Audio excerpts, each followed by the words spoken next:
ये 3 दिवसीय जो वीर मेला है वो हमारे जो प्रदेश के वीर शहीद हैं, खासकर आदिवासी समाज के, उनको श्रद्धांजलि देने के लिए यहाँ पे मनाया जाता है।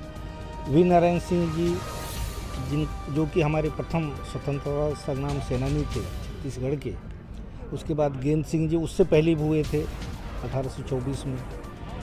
वीर नारायण सिंह बाद में आए, जो 1795 जिसका जन्म हुआ था, 1897 में उनको फांसी दे दी गई थी। इसी तरह गुंडा धूर है।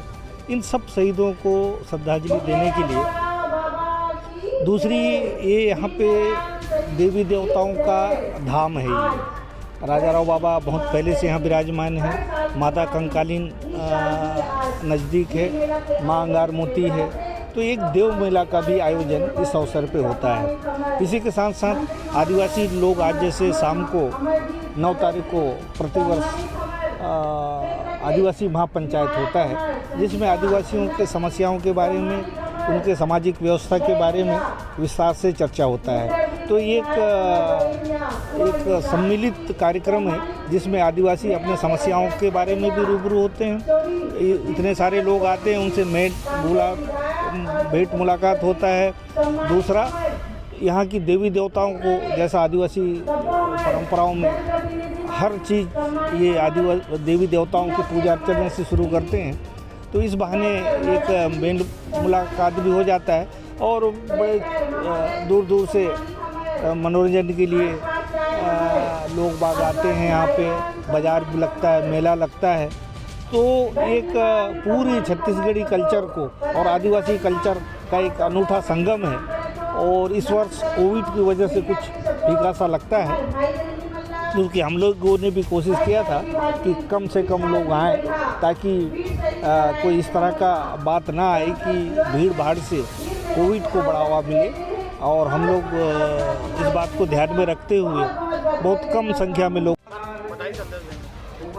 वीरभूमि राजा राव पठार में आज आने का सौभाग्य मिला और बाबा राजा राव के दर्शन करने का मौका मिला। और शहीद वीर नारायण सिंह जी की कल जयंती भी है, उसमें भी हम लोग श्रद्धांजलि अर्पित किए। मैं पूरे आदिवासी समाज के क्षेत्रवासियों को बहुत बहुत बधाई, शुभकामना देता हूँ। पठार में शहीद वीर नारायण जी के शहादत को नमन करने के लिए सभी समाज के प्रमुख लोग यहाँ पर एकत्रित होते हैं।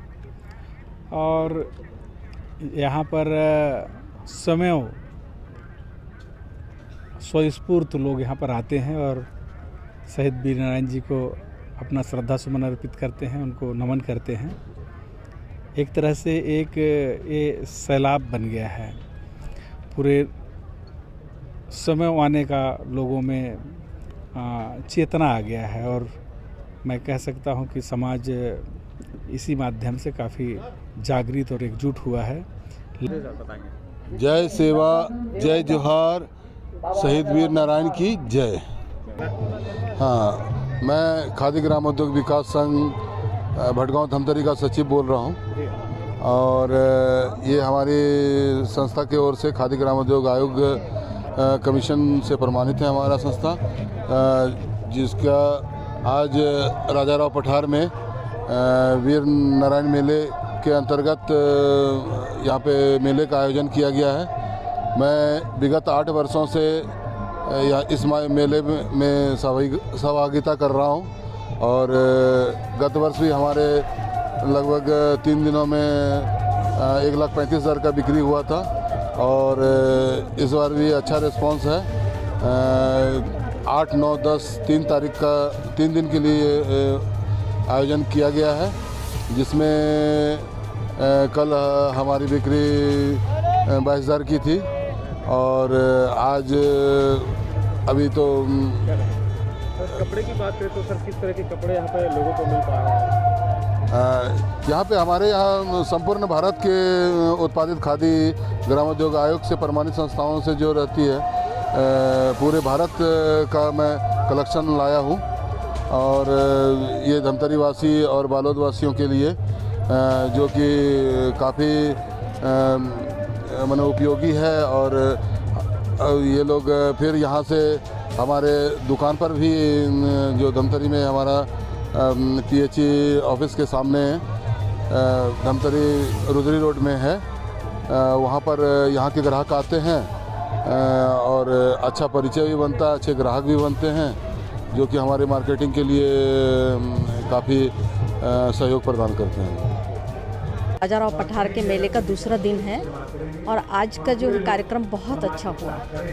और आज के इस कार्यक्रम के हमारे मुख्य अतिथि खाद्य मंत्री श्री भगत जी थे और हमारे कांग्रेस कमेटी प्रदेश अध्यक्ष मोहन मरकाम जी भी थे और विधायक राष्ट्रीय अध्यक्ष जो हमारी थी फूलो देवी नेताम जी थी और हमारे सभी वरिष्ठ कांग्रेसी भी यहाँ पर उपस्थित थे। और आज का कार्यक्रम जो है सांस्कृतिक कार्यक्रम हुआ और चल भी रहा है। अभी हमारे कुछ पदाधिकारी चले गए और कुछ बाकी हैं हमारे मेहमान लोग।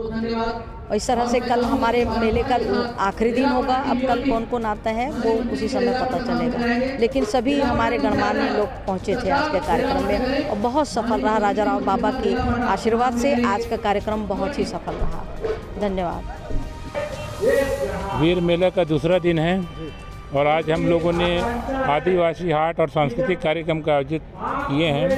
आप सबको बताना चाहूँगा, इस बार बीजापुर से, नारायणपुर से, कोंडागांव, केशकाल से, धमतरी के नगरी से बहुत सारे आदिवासी हाट जो पारंपरिक रूप से जो होता है बम्बो का और बहुत सारे आर्ट जो होते हैं उनको लेकर हमारे लोग आए हुए हैं। साथ ही जो बड़े बड़े वैद्य हैं जिनके इलाज के लिए बहुत दूर दूर से लोग आते हैं, बॉम्बे से, कलकत्ता से, ऐसे जंगलों में रहने वाले वैद्य भी आज सेवाएं दे रहे हैं।